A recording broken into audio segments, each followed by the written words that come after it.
आज हम चर्चा करेंगे उत्क्रमणीय एवं अनुत्क्रमणीय प्रक्रमों के बारे में। उत्क्रमणीय एवं अनुत्क्रमणीय प्रक्रम पढ़ने से पहले, समझने से पहले हम समझते हैं कि उत्क्रमणीय और अनुत्क्रमणीय में क्या भेद है। सामान्यतया उत्क्रमणीय का मतलब होता है जो दो दिशाओं में काम कर सके, दो दिशाओं में चलता हो, उत्क्रमणीय, और केवल एक ही दिशा में चलता हो वो अनुत्क्रमणीय है।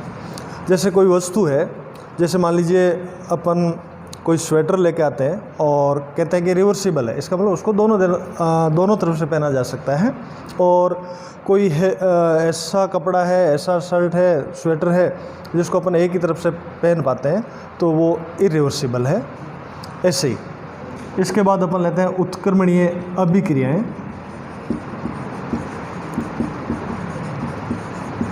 और अनुत्क्रमणीय अभिक्रियाएं, रिवर्सिबल एंड इरिवर्सिबल रिएक्शंस। ऐसी अभिक्रियाएं जो दोनों दिशाओं में संपन्न होती है उनको उत्क्रमणीय अभिक्रियाएं कहा जाता है। उत्क्रमणीय अभिक्रियाओं में प्रारंभ में अग्र अभिक्रिया का वेग अधिकतम होता है और पश्च अभिक्रिया का वेग शून्य होता है। जैसे जैसे समय बढ़ता है उत्क्रमणीय अभिक्रिया के वेग में वृद्धि होती जाती है और एक स्थिति ऐसी आती है जब पश्च अभिक्रिया का वेग बढ़ करके उसके बराबर हो जाता है। जब अग्र और पश्च अभिक्रिया दोनों बराबर हो जाती है, प्रारंभ में पश्च अभिक्रिया का वेग शून्य होता है, पश्च अभिक्रिया का वेग समय के साथ बढ़ता है और एक स्थिति ऐसी आती है जब दोनों अभिक्रियाओं का वेग बराबर हो जाता है तो अपन कहते हैं साम्यावस्था है। यानी उत्क्रमणीय अभिक्रियाओं में साम्यावस्था स्थापित होती है और ये दोनों दिशाओं में कार्यरत होती है। जबकि अनुत्क्रमणीय अभिक्रियाएं केवल एक ही दिशा में चलती है, वो जो दिशा है एक ही दिशा में कार्यरत होगी।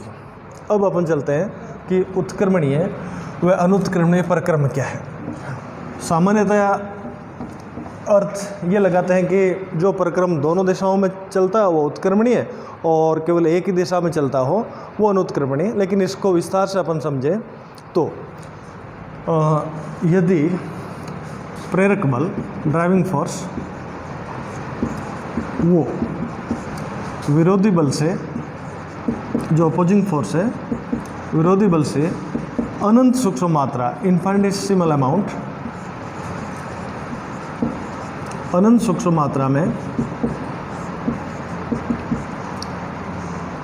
अधिक है, मान लीजिए प्रेरक बल का मान विरोधी बल से अनंत सूक्ष्म मात्रा में अधिक है तो प्रक्रम की दिशा एक होगी, यानी वो एक दिशा में चलेगा। लेकिन यदि विरोधी बल की मात्रा को बढ़ाकर हम प्रेरक बल से अनंत सूक्ष्म मात्रा में अधिक कर दें तो दिशा उत्क्रमित हो जाती है। यदि किसी प्रक्रम में जो प्रेरक बल है वो विरोधी बल से लगातार अनंत सूक्ष्म मात्रा में अधिक है तो अभिक्रिया एक ही दिशा में चलती रहेगी, जो उत्क्रमणीय प्रक्रम होते हैं उनमें तंत्र और प्रतिवेश के अवस्था फलनों में, जैसे अवस्था के फलन है ताप, दाब, ये ऊर्जा, इनमें यदि अनंत सूक्ष्म मात्रा में अंतर है तो अपन कहेंगे कि ये उत्क्रमणीय प्रक्रम है। और यदि जो पारिपार्श्विक है उसके जो अवस्था के चर है उनको तंत्र से थोड़ा सा बढ़ा दिया जाए तो प्रक्रम की दिशा उत्क्रमित हो जाती है। यानी उत्क्रमणीय प्रक्रमों में तंत्र और प्रतिवेश के अवस्था चरों में अनंत सूक्ष्म, इनफाइनिटेसिमल अंतर होता है और कहा जाता है कि वो लगभग साम्य अवस्था में है। यानी यदि कोई प्रक्रम अनंत सूक्ष्म मात्रा की वजह से, किसी गुण में अनंत सूक्ष्म मात्रा में अंतर की वजह से अत्यंत धीमी गति से होता है तो कहा जाता है कि वो उत्क्रमणीय प्रक्रम है। जैसे वोल्टेज सेल से धीरे धीरे या सूक्ष्म मात्रा में धारा का प्रवाह एक उत्क्रमणीय प्रक्रम का उदाहरण है। अनुत्क्रमणीय प्रक्रमों में तंत्र और प्रतिवेश के अवस्था फलनों के मध्य परिमित, फाइनाइट, यानी काफ़ी बड़ा अंतर होता है, परिमित अंतर होता है, तो कहा जा सकता है कि यहाँ तंत्र और प्रतिवेश साम्य अवस्था में नहीं होते। जितने भी अनुत्क्रमणीय प्रक्रम होते हैं वो स्वतः परिवर्तित होते हैं और तेज़ी से होते हैं। जैसे गैसों का आपस में मिलना, एक पदार्थ का किसी विलायक में घुलना, किसी गैस का शून्य दाब के विरुद्ध प्रसार, निर्वात में प्रसार, या दूध का दही में परिवर्तित होना, ये सब के सब अनुत्क्रमणीय प्रक्रमों के उदाहरण हैं। अब उत्क्रमणीय और अनुत्क्रमणीय प्रक्रम को अपन विस्तार से एक उदाहरण की सहायता से समझते हैं। मान लीजिए मेरे पास एक पात्र है, इस पात्र में गैस भरी हुई है और इस गैस के ऊपर अपन एक भारहीन घर्षणहीन पिस्टन लगा देते हैं। गैस इस पिस्टन पे दाब डालेगी। मान लीजिए कि गैस द्वारा डाला जाने वाला दाब P है और इस पिस्टन के ऊपर अपन बाहर से कोई दाब लगा रहे हैं जिसको अपन प्रतिरोधी दाब कह सकते हैं, वो PA है। और यदि ये जो प्रेशर अप्लाइड है उसका मान गैस द्वारा पिस्टन पर डाले जाने वाले दाब P के बराबर है, तो ये पिस्टन एक स्थिर अवस्था पर निश्चित अवस्था में रहेगा और अपन कह सकते हैं कि ये साम्यावस्था है। This is the position of equilibrium. अब अपन एक दूसरी स्थिति पर चर्चा करते हैं कि ये जो पात्र जिसमें गैस भरी हुई थी, इसके ऊपर एक भारहीन घर्षण पिस्टन अपन ने लगा रखा है। गैस द्वारा पिस्टन पर डाला जाने वाला दाब P है और मान लीजिए कि जो पिस्टन है उस पिस्टन के ऊपर अपन प्रतिरोधी दाब लगा रहे हैं और मान लीजिए उस दाब को मैंने इस गैस का जो दाब P है उससे अनंत सूक्ष्म मात्रा में, means pressure applied is infinitesimal is less than the pressure of gas. यदि प्रतिरोधी दाब को गैस के दाब से अनंत सूक्ष्म मात्रा में, बहुत कम मात्रा में कम कर दिया जाए, तो अपन ये देखते हैं कि ये जो पहली स्थिति में पिस्टन एक निश्चित स्थिति में था, ये वाली स्थिति थी। अब अपन देख पाते हैं कि पिस्टन थोड़ा सा ऊपर की तरफ बढ़ा है, यानी गैस के आयतन में अनंत सूक्ष्म मात्रा में वृद्धि हुई है। गैस के आयतन में वृद्धि को अपन प्रसार कहते हैं, तो मैं कह दूँगा कि गैस का प्रसार हुआ है। लेकिन यहाँ आयतन में बहुत कम मात्रा में वृद्धि हुई है। और अब मैं यदि धीरे धीरे इस पिस्टन पर जो बाह्य दाब अपन लगा रहे हैं, प्रतिरोधी दाब है, उसको मैं धीरे धीरे अनंत सूक्ष्म मात्रा में कम करता जाऊंगा, तो पिस्टन ऊपर की तरफ बढ़ेगा, गैस के आयतन में वृद्धि होगी, गैस का प्रसार होगा और ये धीमी गति से हो रहा है, धीरे धीरे हो रहा है, तो मैं कहूँगा कि ये गैस का उत्क्रमणीय प्रसार है। This is the reversible expansion of gas. Gas का उत्क्रमणीय प्रसार है, क्योंकि यहाँ ये जो प्रक्रम है वो बहुत ही धीमी गति से हो रहा है। अब एक अपन तीसरी स्थिति पे चर्चा करते हैं कि वही गैस पात्र में है, वही पिस्टन इस गैस के ऊपर लगा हुआ है, लेकिन मैंने ये किया कि जो प्रतिरोधी दाब है, प्रेशर अप्लाइड, और ये गैस द्वारा पिस्टन पे डाला जाने वाला दाब है, मैंने ये किया कि ये जो PA है, that is the pressure applied, वो मैंने बहुत कम कर दिया। किसकी तुलना में? गैस के दाब की तुलना में बहुत कम कर दिया। तो अपन देखते हैं कि ये पिस्टन तेज़ी से ऊपर बढ़ा, आयतन में बहुत अधिक वृद्धि हुई, गैस का आयतन बहुत अधिक बढ़ गया। जो अपनी प्रारंभिक स्थिति थी, स्थिति 1, उसकी तुलना में अब गैस के आयतन में बहुत अधिक वृद्धि होगी। तो ये गैस का प्रसार तो है, लेकिन ये तेज़ी से हुआ है, बहुत तेज़ी से हुआ है। तो मैं ये कहूँगा कि ये अनुत्क्रमणीय प्रसार है। वो क्या हुई? गैस का प्रसार है। स्थिति 2 में ये प्रसार उत्क्रमणीय प्रसार था। क्यों था? क्योंकि यहाँ प्रतिरोधी दाब और गैस के दाब में अनंत सूक्ष्म मात्रा में अंतर था और अपन इसको अनंत सूक्ष्म मात्रा में कम करते जा रहे थे, तो ये आयतन में वृद्धि धीरे धीरे हो रही थी। तो मैं कहूँगा कि ये उत्क्रमणीय प्रसार था। लेकिन स्थिति 3 में मैंने प्रतिरोधी दाब को गैस के दाब की तुलना में एकदम तेज़ी से बहुत कम कर दिया, तो पिस्टन तेज़ी से ऊपर उठा। अब अपन देखते हैं कि इस स्थिति 2 में भी पिस्टन ऊपर की तरफ उठा, इसमें भी पिस्टन ऊपर की तरफ उठा, यहाँ भी प्रसार हुआ, यहाँ भी प्रसार हुआ, लेकिन ये तो कहलाता है उत्क्रमणीय प्रसार और ये कहलाता है अनुत्क्रमणीय प्रसार। अनुत्क्रमणीय प्रसार यहाँ इसलिए कहा जाता है कि यह परिक्रम तेज़ी से संपन्न हुआ है, बहुत तेज़ी से हुआ है, और गैस के दाब और बाह्य दाब में अंतर बहुत अधिक है, परिमित मात्रा में अंतर है, इस कारण ये अनुत्क्रमणीय प्रसार है। यहाँ एक भ्रांति संभव है कि क्योंकि अपन ये कहते हैं कि उत्क्रमणीय अभिक्रियाएं वो होती है जो दोनों दिशाओं में चले, जबकि यहाँ अपन इस स्थिति में देखें कि पिस्टन दोनों स्थितियों में, स्थिति 2, स्थिति 3, दोनों में ही एक ही दिशा में ऊपर की तरफ उठ रहा है, दोनों में ही प्रसार हुआ है, लेकिन ये अनुत्क्रमणीय है। जबकि अभिक्रियाओं में जब अभिक्रिया विपरीत दिशा में चलती है तब अपन कहते हैं कि पहले अग्र अभिक्रिया और फिर पश्च अभिक्रिया, यानी अग्र अभिक्रिया भी हो, पश्च अभिक्रिया भी हो, और जब अग्र अभिक्रिया और पश्च अभिक्रिया दोनों दिशाओं में चलने वाले अभिक्रियाओं का वेग बराबर हो जाता है तो उसको साम्यावस्था कहा जाता है।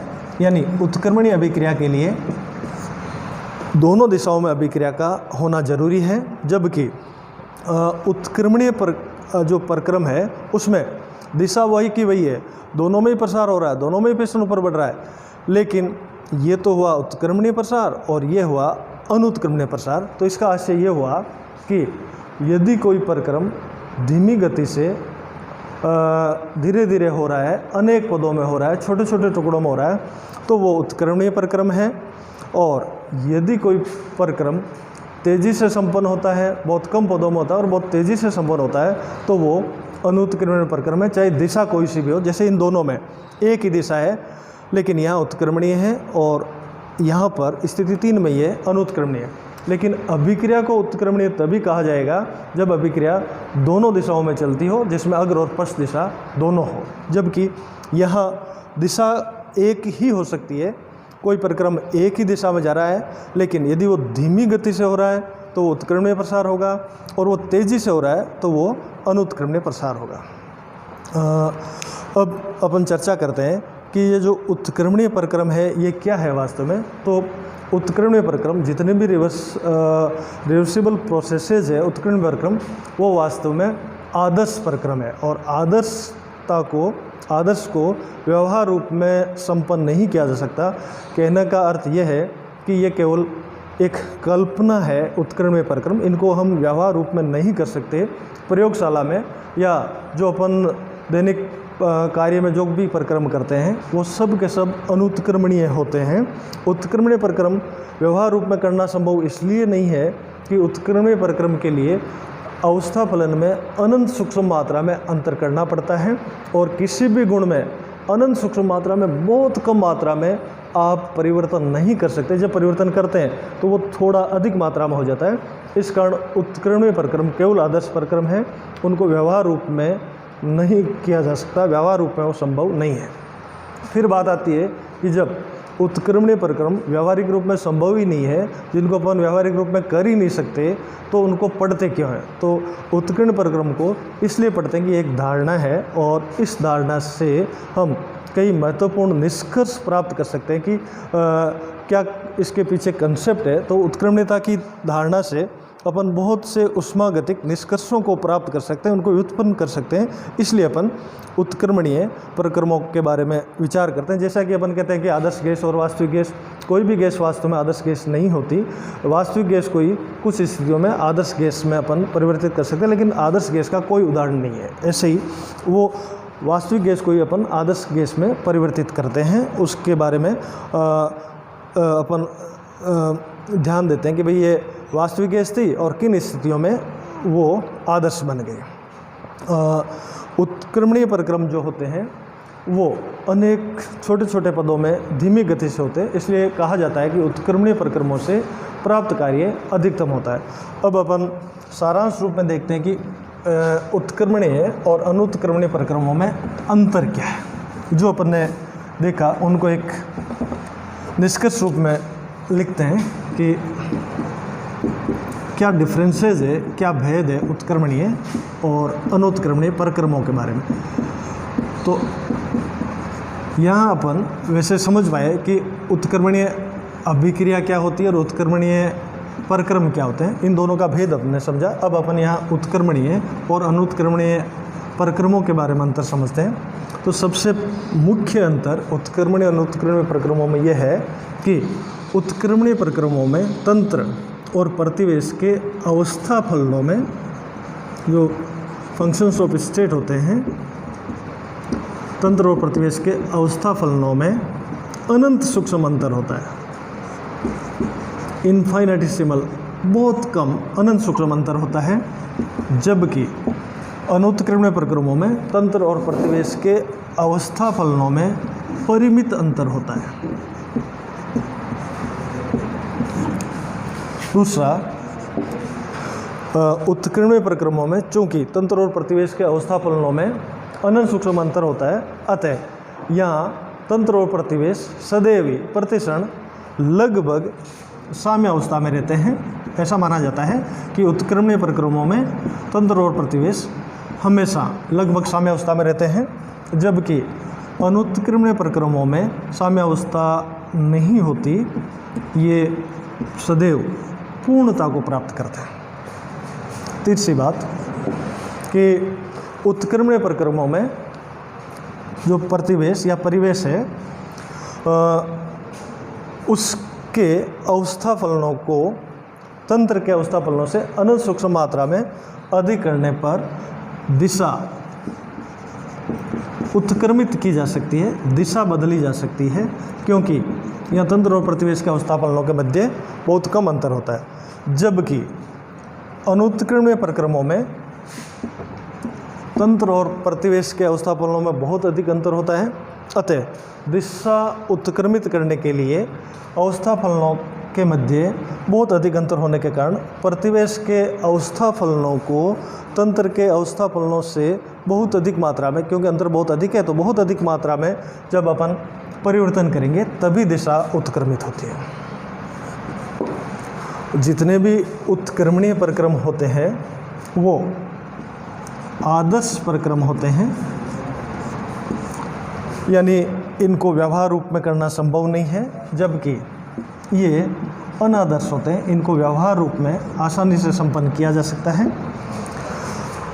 चूँकि उत्क्रमणीय परक्रम आदर्श परक्रम होते हैं, अतः इनसे किया गया कार्य अधिकतम होता है, जबकि इनसे प्राप्त कार्य अधिकतम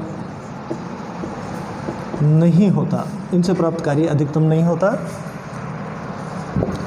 एक अंतर और है कि उत्क्रमणीय परक्रमों में प्रतिवेश या परिवेश में बिना कोई स्थायी परिवर्तन किए भी तंत्र प्रारंभिक अवस्था में मूल अवस्था में लौट आता है, जबकि अनुत्क्रमणीय परक्रमों में तंत्र या जो अनुत्क्रमणीय परक्रमों में प्रतिवेश या परिवेश में स्थायी परिवर्तन, कोई स्थायी परिवर्तन, बड़ा परिवर्तन किए बिना तंत्र मूल अवस्था में नहीं लौटता, जबकि इनमें थोड़ा सा प्रतिवेश में बिना कोई स्थायी परिवर्तन किए भी तंत्र मूल अवस्था में लौट आता है, जबकि इनमें प्रतिवेश में स्थायी परिवर्तन करेंगे तभी तंत्र मूल अवस्था में लौट आएगा। और मुख्य बात जो उत्क्रमणीय और अनुत्क्रमणीय परक्रमों में जो मुख्य अंतर है वो ये कि जो उत्क्रमणीय परक्रम है वो अनेक छोटे छोटे पदों में, बहुत से स्मॉल स्टेप्स, अनेक छोटे छोटे पदों में और धीमी गति से, बहुत ही धीमी गति से अनेक छोटे छोटे पदों में संपन्न होते हैं, जबकि अनुत्क्रमणीय परक्रम कम पदों में, स्टेप्स कम होंगे, कम पदों में और तेज़ी से संपन्न होते हैं। और जितने भी प्राकृतिक रूपांतरण होते हैं, प्राकृतिक प्रक्रम है, जो भी घटनाएं प्राकृतिक घटनाएं होती हैं जिनको अपन देखते हैं वो तेज़ी से होती है। इसलिए प्राकृतिक घटनाएं जितनी भी होती है वह स्वतः परिवर्तित होती है, और जितनी भी स्वतः परिवर्तित प्रोसेसेज है, स्पॉन्टेनियस प्रोसेसेज अपने आप होने वाली होती है, वो हमेशा अनुत्क्रमणीय परक्रम होती है।